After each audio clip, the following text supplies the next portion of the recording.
regardless of who you were cheering for in EU, that tournament is now in the rear-view mirror, and the results have been profound.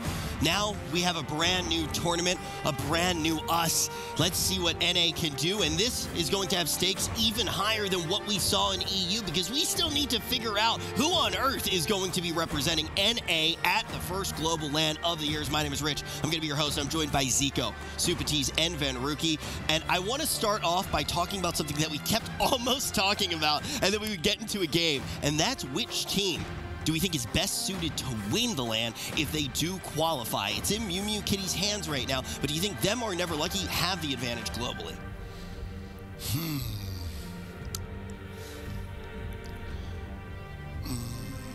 I think MewMewKitty is probably the stronger team, but they play fewer compositions. And we also have to think about the bracket. Which team would I see have a better chance against Method Black, which is going to be their opponent, whoever is the 4th seed? I would say Never Lucky is actually the better team to face Method Black. They play Mistweaver, DK, and Windwalker, which is essentially the same thing that Method Black has been struggling against with Wildcard Gaming now. If Method Black goes against a Rogue Mage, well, they've been going against Change My Mind the entire season, and they've been farming them to the point where they had to swap comps. So I feel like if MewMewKitty went up against them, it's a little bit different Rogue Mage, a little bit different specializations, as well as the Holy Pala, but I think the result will be the same. So I want to say Never Lucky probably has a better shot internationally, specifically against that team. So I'm not sure though. After that, how the bracket shapes up, it's really hard to call without knowing the bracket, without knowing the patch, and you know, all of those things. I do want to say I think MewMewKitty is the stronger team though at the comps that they do play. Okay, well, you mentioned brackets. There's one bracket that we do know, and it also is a bracket that will show us just how strong and important that can be for a tournament, because when we actually get to this one for NA, you look at the upper semis, and it's the MewMewKitty who just have an easier bracket. They match up very well against Super Frogs. You would naturally think that that is a more difficult matchup, the #1 seeded team in NA, but the MewMewKitty with what they play are absolutely fantastic at going head-to-head with this team. They were able to take them down, and now they have to play against the boys, the team who was able to send Never Lucky down to lower. Yeah, the boys are a really powerful team right now. You have Chun-Li on the Windwalker Monk, Smexen on the Unholy Death Knight, and Gorecki. He's been playing a little bit of Mistweaver, but primarily that Restoration Druid, and Thugonomics, of course, on the Destruction Warlock. But I think for the boys, it's likely that they will be sticking with that Windwalker Death Knight setup. M2KC, they've kind of struggled with that in the past, primarily focusing on the Holy Paladin Rogue Mage. Rosie's on the Assassination Rogue, Jamili on the Fire Mage. But they're actually going to be tagging in Thugonomics. He's been playing the Demon Hunter. Now the boys bringing in kind of an interesting composition to game #1 in the Grand Arena. And I think if they play this composition well, it's going to be looking good for the boys. The name of the game here is Win 1, Go to LAN for MewMewKitty. If they can take down this series, they will be able to achieve something that at times looked out of reach for them during the season. And I'm relatively confident to do it. I'm going to put Zico's afro on it right now. Whoa, the MewMewKitty gates are now open. Well, you did say the stakes are higher, right?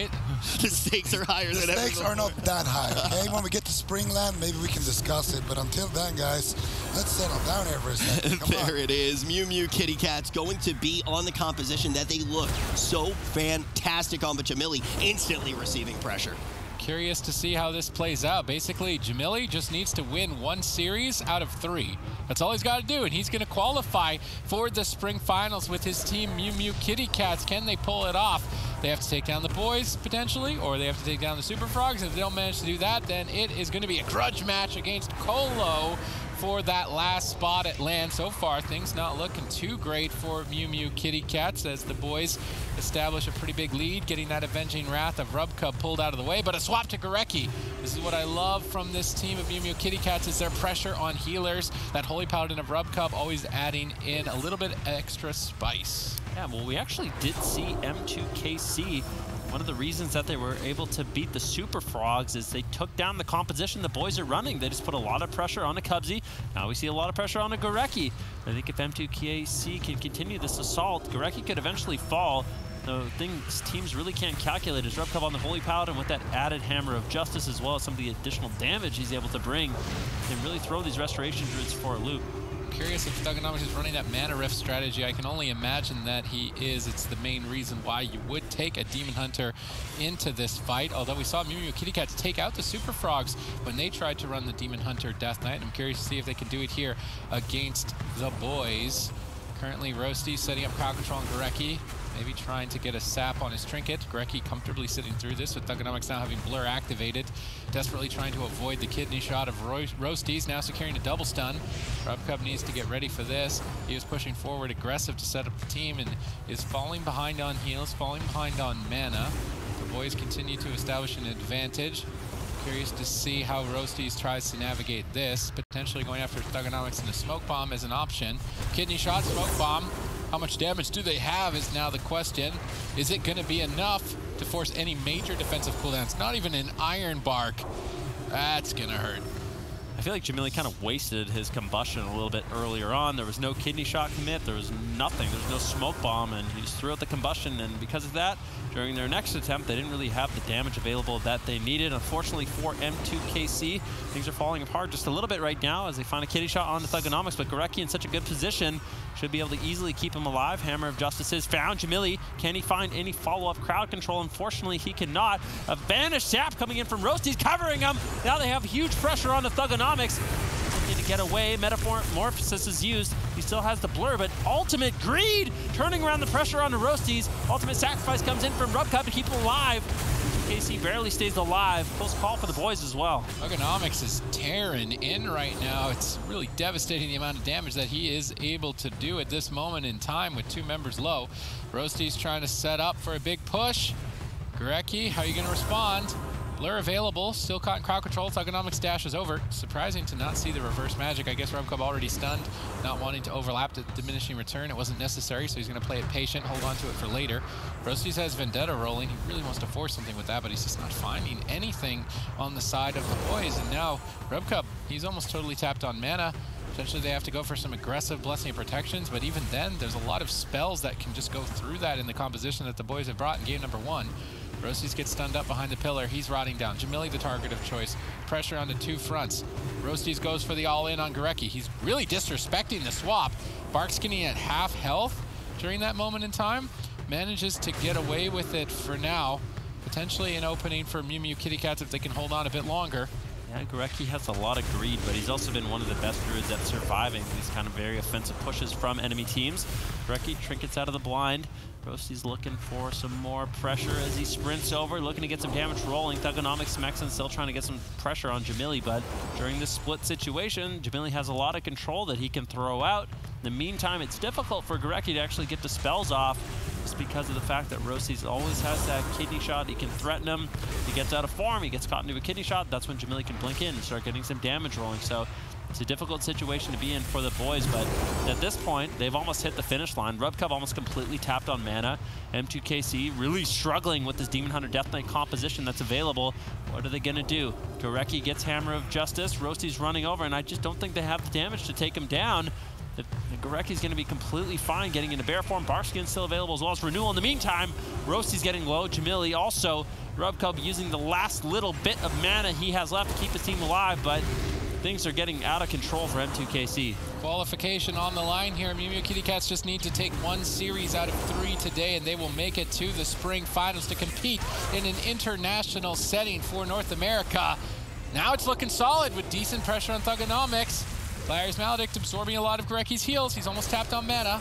Rubcub, though, equally so, is totally tapped and low on health. Thugonomics smells blood, trying to go after him a little bit, then immediately actually going back onto Jamili. Combustion popped.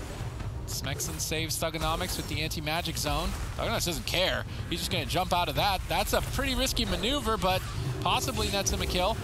Yeah, sometimes the best defense is a good offense, and they force Jamili into the ice block, immediately exiting the safety of that icy cocoon.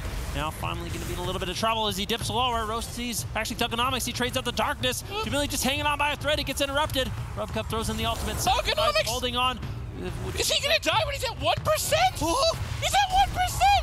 Thugonomics holds on for a couple more seconds. Jamili holds on. There's no way. There's no way Thugonomics dies here. It's so close.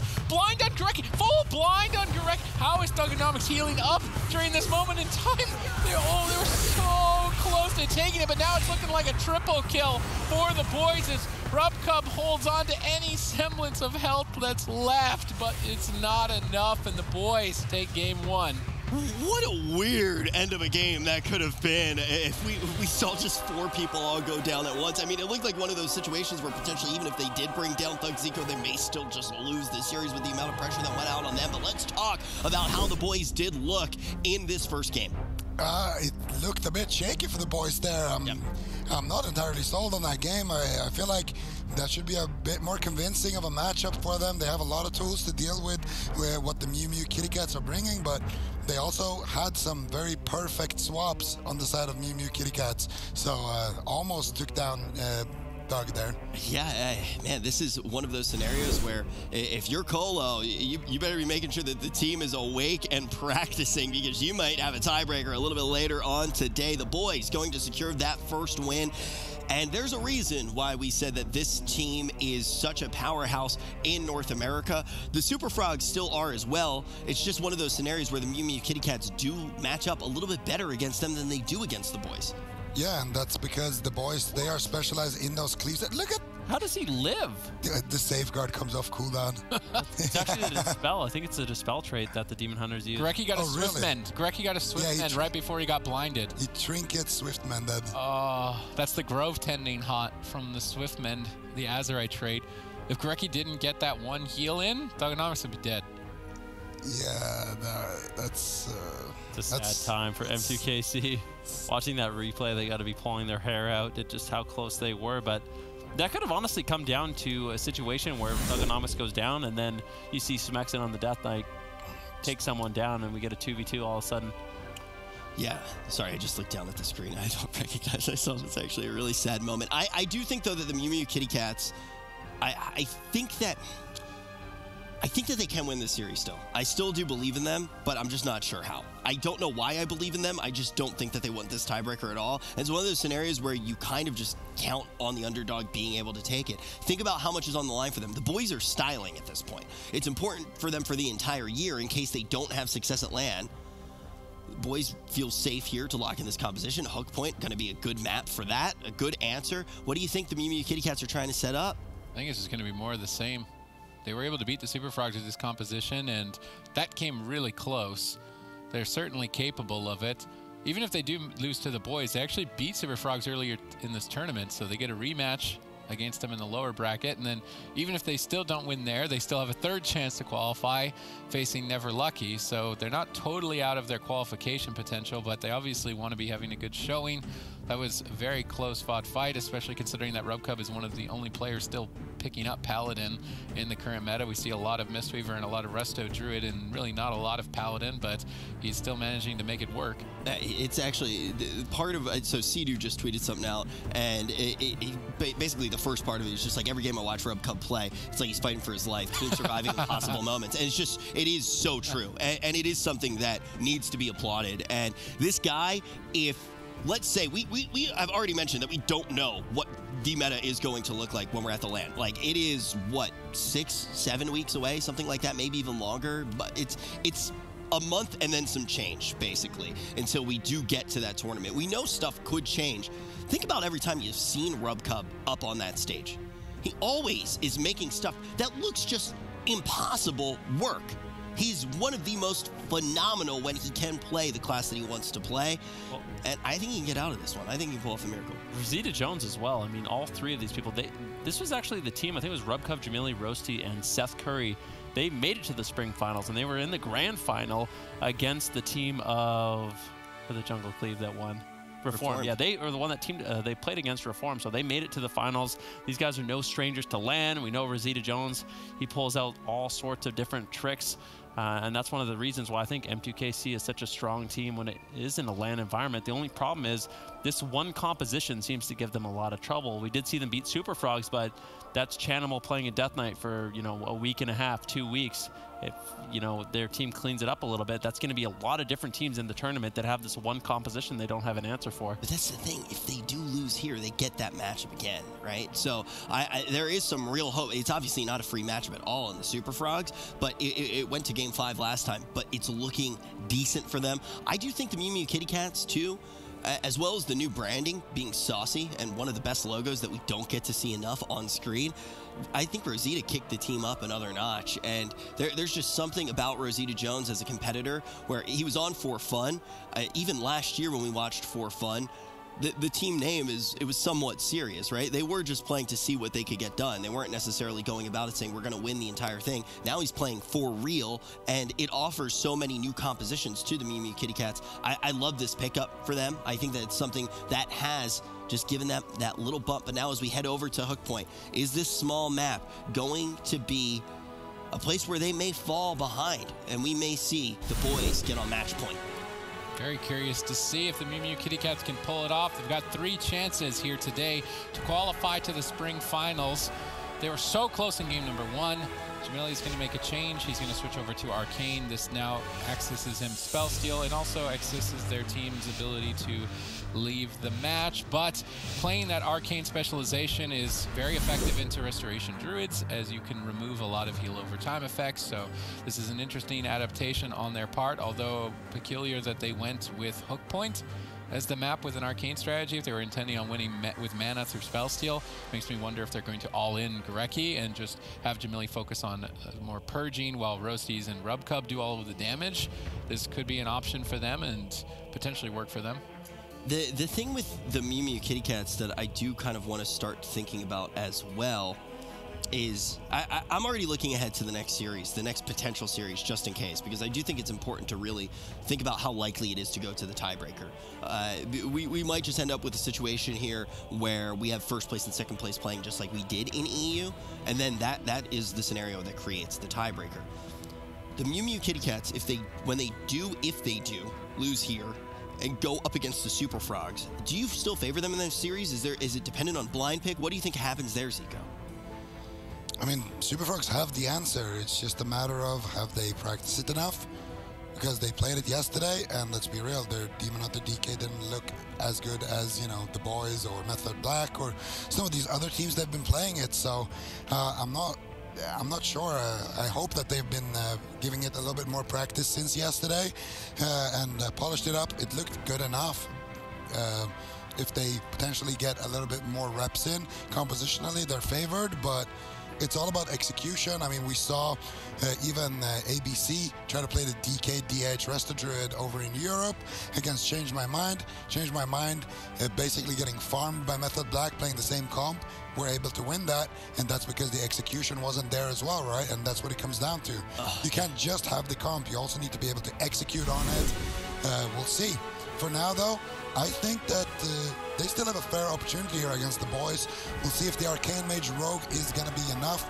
You can go ahead and give me that comp, Rich. You're not going to need it anymore anyway. Okay, well, I think the one thing that oh man, that really threw me off. That's too soon. I'm a little bit off balance right now, but I think the main thing that you are thinking about, if you are Colo, if you are Valido, if you are Pack Rats, if you are Zach, you're in the chat right now with all of us just watching with that hashtag TB and that hashtag SF.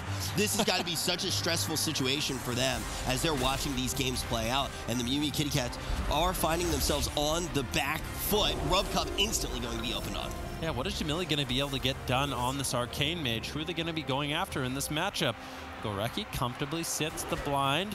Now a sap. Thugonomics taking a little bit of burst damage, but I don't know. I'm not entirely sold on it for an Arcane Mage. I think a Demon Hunter and a Death Knight, they can actually stay on top of you. They both have ranged interrupts. They both have high mobility, a lot of snares. So far, it doesn't look like Thugonomics and Smexon are going to be going after Jamili, although I do think it would be a decent decision. I know that Zico was talking about before that sometimes the best strategy against an Arcane Mage is just completely ignore him, and maybe the lack of counter pressure Jamili really has available will just allow Thugonomics and Smexon to sit on Rubcub and really burn him out of mana quickly. I'm still wondering why they picked Hook Point, unless they are really intending on out-manaing Gorecki and denying his drinks. Perhaps they can out-mana him with access to the Arcane Mage's Spell Steal, as opposed to the other mages. It costs a lot less mana, and you've got the Yavake to reset. We see a Blinding Light as Rubcub tries to set up a push here for the team. Thugonomics the target. Ironbark trades quite effectively. Gorecki actually getting caught in a polymorph. Nice attempt by Jamili. That opens up Thugonomics as a target. If he can continue the chain of polymorphs, this is the second one. need to look for a third one. Darkness exchange, but fairly so for the Vendetta of Roasties. Now that Darkness has faded, but so is the crowd control on Gorecki. It connects a big heal. Thugonomics charging forward, but with Rubcub's Avenging Wrath, I think it's unlikely that we see him go down unless we see multiple interrupts in a row. He has Divine Favor, accessing that, catching a heal. Caught in a triple stun, a bit of a blunder here by M2KC, stacking up, and now under devastating amounts of damage. Divine Shield exchanged, and that is the most vital defensive cooldown to survive on a Paladin. It's out of the way, and the boys continue to dominate. This is why I don't like Arcane Mage in this matchup. Jamili just can't get counter pressure. He's always in range of Thugonomics to interrupt him. He's always in range of Smexin to interrupt him. Now finally finding some Arcane Blast, but the damage just isn't there. Thugonomics and Smexin, they're all over Rubcub, and Rubcub really doesn't have too much left to work with. There's a blind on the Gorecki, but he preemptively ironbarked the blind. Thugonomics should be completely fine. Things spiraling out of control for M2KC. A lot on the line for this team. The boys already up 1-0. Rubcub gets interrupted. He almost has a Blessing and Protection available to him. Managing to hold on, but mana not looking good. Definitely in favor of the boys at this point. Rubcub just really struggling to get away. Rubcub doing his best with basically nothing, and as Sidu was saying, every game with Rubcub in it is a battle for his life, putting it up to the absolute final second for his team, but here that might just be the case. It's looking so devastating for M2KC as they try to desperately pull things together. Great crowd control by Rubcub, but no follow-up. Maybe they don't need it. They've managed to pull major defensive cooldowns from Thugonomics in that exchange. They've got the tiniest bit of mana. They've got a Vendetta and a Smoke Bomb in their back pocket, and if they can get a kill with that, it doesn't matter that Rubcub's out of mana. They've got one more opportunity.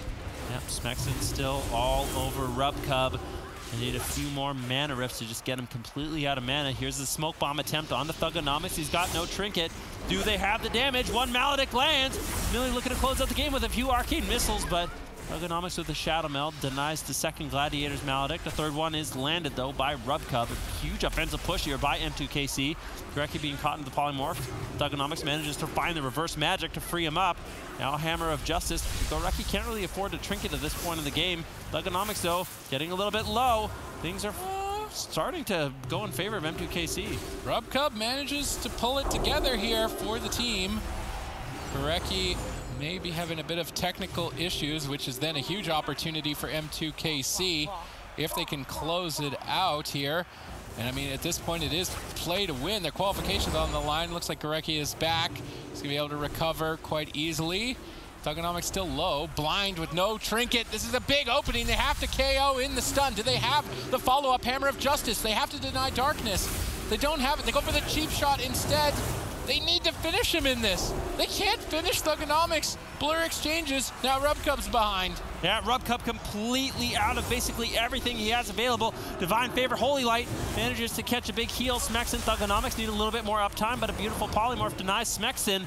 Nicely done by Jamili. Rubcub running for his life once again, but with no Blessing Protection, no Divine Shield, he could be in some trouble. In the meantime, kitty shot on the Thugonomics. Gorecki denies that with the Iron Bark. The boys managed to hold on. M2KC, they're running out of time. Rubcub's doing a great job, but it's almost an inevitability at this point that he's gonna fall. All right, let's see what he can do. Once again, Rubcub battling against all odds and everything on the line. Qualifying to that spring finals for his team. If he can somehow scramble this game together a tad bit longer, opportunity knocks. They just need to win one series today out of 3 to qualify. Thugonomics, though, is not looking to have that opportunity here. He's jumping in with that Metamorphosis, securing double stuns. Rubcub runs away from the anti-magic zone. Smexin grips him back in, but he's able to retreat. Avenging Wrath comes up in the nick of time for Rubcub to make a recovery. Yeah, definitely nicely done by Rubcub. Jamili as well, stalling out the game. Thugonomics almost has his trinket rotated back up, and he's been the main pressure point for M2KC in this matchup so far. But with that trinket, he's not going to be very vulnerable. Rubcub with the Avenging Wrath, like you said, he's going to be able to stabilize, but after that, at around 8, 9, 10% dampening and no mana left, Rubcub's going to really start struggling.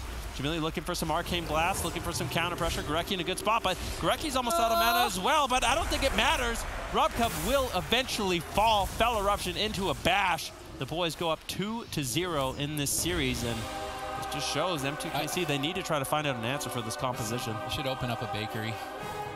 There is the potential for that, but still, that last game, or the next game, may be that last beacon of light for them. It might be the only opportunity they have against the boys. Luckily, though, they are still on that top portion of the bracket, so they drop down to play a team that we have already seen them beat, even within this tournament, Zico. But how have they gotten to this position where the boys are on match point already? Well, they picked a small map, which I liked, but I really expected to see Jamili on that Fire Mage. Instead, he was choosing to play that Arcane Mage, and it just didn't really work out for him. The burst potential for the Arcane Mage really isn't the same.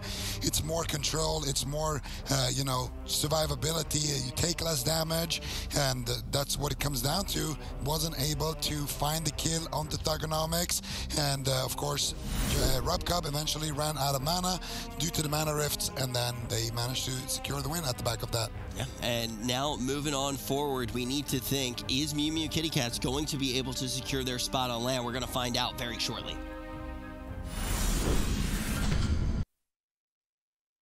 You can support the competitors in the AWC and the MDI by heading over to the shop and getting those new toys, and that will beef up the prize pool. But man, I cannot stop thinking about the fact that all they have to do is win one series. It's so up in the air right now for the Mew Mew Kitty Cats. It's so up in the air for North America. My name is Rich. I'm going to be your host. I'm joined by Zico, Supatees, and Venruki. Zico, this series looks like it's just about done, though. This is 3-0 written all over it. Yeah, I think the Mew Mew Kitty Cats, they're in a very tough spot here. Down on the series is nice. Fire Mage, also a good choice. They could potentially put a point on the board here, but if the boys wants to go to a little bit larger map, I think they're going to have the edge. And then it's going to be all about the Super Frogs versus the Mew Mew Kitty Cats. That one could also go either way. One thing is for sure, though, Never Lucky right now. They're just sitting at home, just cheering. They got their pom-poms on, and they are just cheering big time for the boys in Super Frogs because they want that tiebreaker, of course. Hey guys, if you are sitting watching with pom-poms right now, Colo, please tweet out a picture. We would love to see it. We will definitely show that on broadcast if you are watching currently with pom. Where does one even acquire pom-poms? That is a loot. I do not know what boss starts. Maybe. I mean, that would make a lot of sense if that existed. I do not know what loot table that is on. Mew Mew Kitty Cats need to try to extend this series. The boys looking to run all over them, looking to get that hot 3-0 and send the Mew Mew Kitty Cats to play against the best team in North America in the Super Frogs. Qualifications on the line. Rubcub's got one more shot in this series and then another one after that in the next series. But of course, if they could just get it right here and now, that would be a quick breath of fresh air for them. Rubcub gets stunned up early on, intercepted on his cross across the map. Grecky gets blinded. They go for a kill on Thugonomics. Smexon denies it with the anti-magic zone, exchanged fairly for the combustion, but likely Jamili is running reduction of cooldown on that, so he will get it again before the anti-magic zone. That could be the big push if they aren't able to net a kill just very early on, as Blur needs to be enough defense for Thugonomics. He ducks around the corner, swiftly avoiding death. Jamili now gets bursted and is on the back foot. Rubcub exchanges that Avenging Wrath.